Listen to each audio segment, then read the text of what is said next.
হিন্দু মানে মুসলিম বাচ্চারা আমার স্কুলে বেশি পড়ে।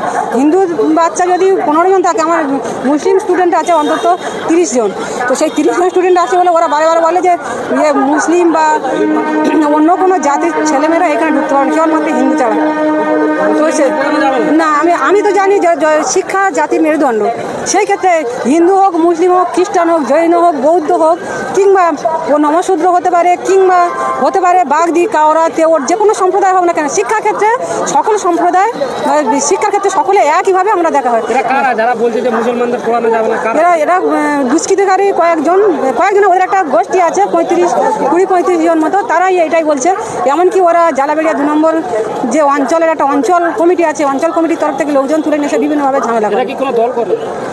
দলও তো করে, রাজনীতিক দলও আছে। জালাবেড়িয়া 2 নম্বর পঞ্চায়েতের প্রধানও আছে স্বপন সর্দার। শাসক দল তৃণমূল? হ্যাঁ, শাসক দল। এরা বলছে যে মুসলমানদের পড়ানো না, একদমই পড়ানো যাবে না। তার জন্য একটা বাচ্চাকে ঠেলেও দেওয়া হয়েছিল।